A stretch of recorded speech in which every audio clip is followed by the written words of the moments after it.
Okay, so today I'm going to be talking about how you guys can stay motivated in the gym.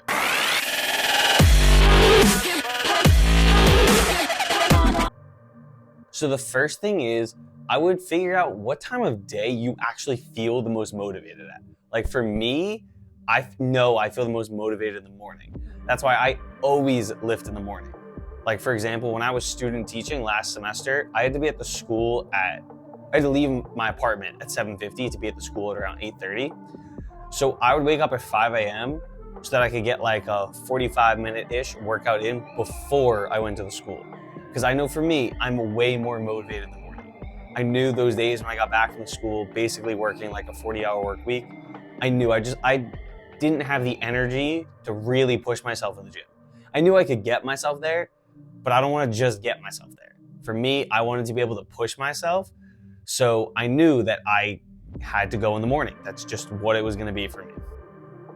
The second thing would be find some way that you can externally hold yourself accountable if you don't think you can hold yourself accountable on your own. So one example of this would be like start working out with a friend. You and a friend start lifting at the same time, and then you two can hold each other accountable so that on the days where one of you doesn't want to lift, the other one will push them. And on the days they don't want to lift, you can push that friend. And that way you can hold each other accountable to make sure that you keep on going. So continuing with accountability, another thing you can do is try and either reward yourself when you stay consistent for, let's say, like a week or something and are consistently going on the days you want to go to the gym, or make it so that there's something that you take away that you would normally do, but you can only do it if you, let's say, lift that day, or if it's something you only do once a week, if you lift it on the days you're supposed to do that week. So the next thing is, I would say try and analyze the type of person you are. And what I mean by that is I'm a very competitive person. So I needed to like challenge myself. And that was one way I kept myself going in the gym, where I would set challenges that I would tell other people I was gonna do X, I was gonna do this. And then because I'm very competitive, I was like, I need to do this. I need to show that I'm right and that I can do this. An example of this is when I did 75 hard about a year ago. I had been saying beforehand that I thought I could do it. And like, for those of you that know what 75 hard is, it's very difficult. For those who don't know, 75 hard it's 75 days, and every day you have to do 2 lifts, 1 inside, 1 outside. They have to be 45 minutes each at minimum. You have to drink a gallon of water a day. You have to read 10 pages of like a self-improvement type book. You have to stick to a diet, and you have to take a progress picture every single day. So that's what 75 hard is, back to what I was saying. So like, people just look at you like, okay. But then I knew I could do it, so I went and did it. And that was, to me, a nice challenge to get my competitive itch going, because I'm not really doing that many competitive things anymore now that I'm in college. But that, for me, was one way that really motivated me to keep on wanting to go into the gym. So the next thing I want to talk about is I would advise that you start small. Maybe just do like 30-minute workouts or just very light workouts at the beginning. And do that for probably about the first month. And hopefully by the end of that first month, for those of you that have started lifting and maybe given it up and that's why you're watching this, you know that like you just start feeling better once you start lifting. So if you start slow and get that feeling, the hope would be that then that feeling of how much better you feel can just keep you going to the gym, and that will be your motivating factor. So the next thing would be having goals, but also specifically achievable goals. So you can't just have like these unattainable goals like to be the #1 bodybuilder in the world in like 2 years. That's just not realistic. It's not possible. It's just not gonna happen.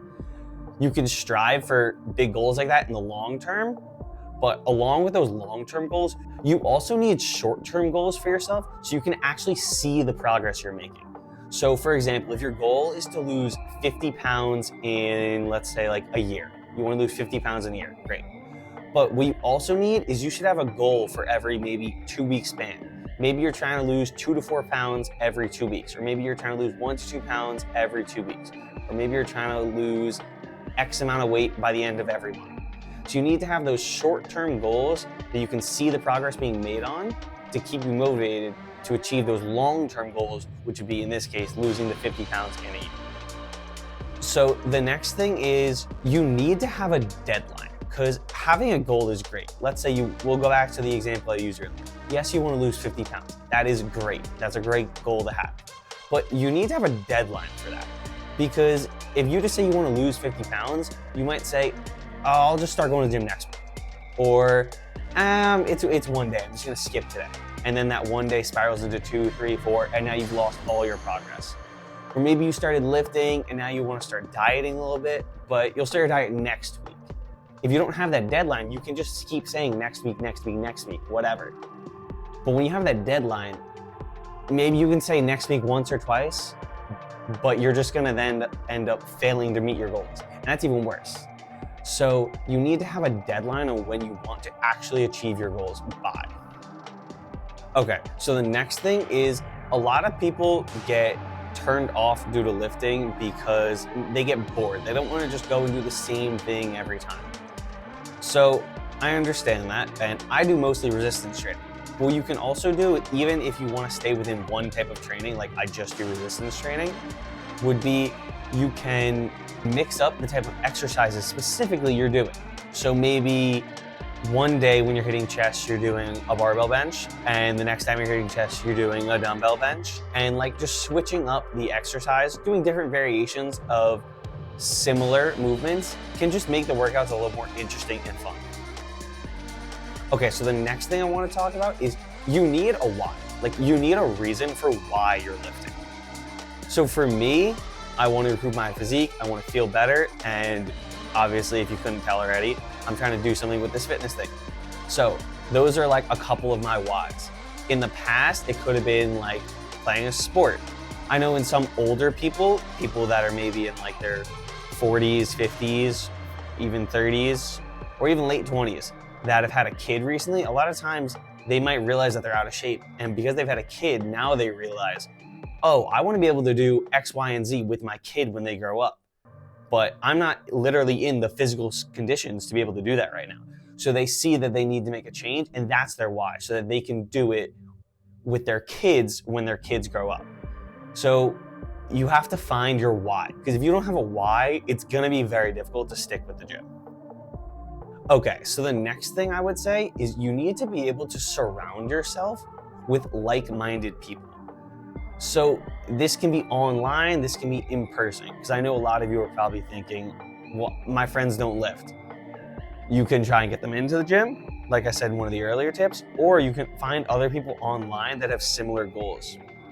And you can see them tracking their progress. And that should motivate you because you see them lifting every day. And you're like, well, if they're lifting this many times a week, doing all of this, and they have all this on their plate right now, why can't I do the same thing? And just that alone could help you stay motivated in the gym, stay wanting to lift. So I'm sure some of you are probably wondering what motivates me right now. So as I said earlier, it is because I am trying to make something out of this fitness thing. That's part of it. But also I know how much worse I'll feel if I stop. Like for me, if I go maybe any more than like 2 to 3 days, maybe 4 if I'm lucky, my mental state starts changing. I'll start getting very depressed and like just be very agitated for like no reason at anything. So for me, that motivates me, is knowing how awful I'll feel if I stop lifting. That's to me one of the best motivators that there could be, because why would I want to feel shitty if I can literally do something, one thing every day, not even every day, even just 5 to 6 times a week, that'll just help me feel better. Okay, and the last thing I want to bring up is motivation is, in my opinion, pretty important to start, because you need to have that initial jolt to get you into the gym, obviously. But motivation is only going to take you so far. And I think that honestly is what a lot of people don't realize when trying to stick with the gym. They get unmotivated and then just stop going. And motivation definitely gets you in the gym, but it's not what's going to keep you there. What's going to keep you there is the discipline. You need to have discipline, and you need to be able to hold yourself accountable and know when you have to go. Like, I love the gym, if you couldn't tell by now, but there are definitely days where I don't want to go. Like, I'm tired, maybe I went out the night before, I'm tired and possibly a little hungover. Like, I just don't want to go to the gym. But guess what? I'm going to go to the gym. Like, you have to stay disciplined because, as I said earlier, that one day can start spiraling into 2 days, 3 days, 4 days, whatever, and now you're starting to lose your progress. One day isn't gonna kill you missing, but once that starts adding up, those 1 day missed keep adding up. And that's where you start running into trouble. So motivation is definitely important. That's why I'm making this video, but you need to have that discipline. I would say discipline is more important than motivation when it comes to seeing really good results in the gym. Motivation will get you in, but you need the discipline to keep you going. All right, so those are all the tips I could think of to help you either get motivated enough to get into the gym or get motivated to keep going to the gym. Hope you enjoyed. Like, comment, subscribe.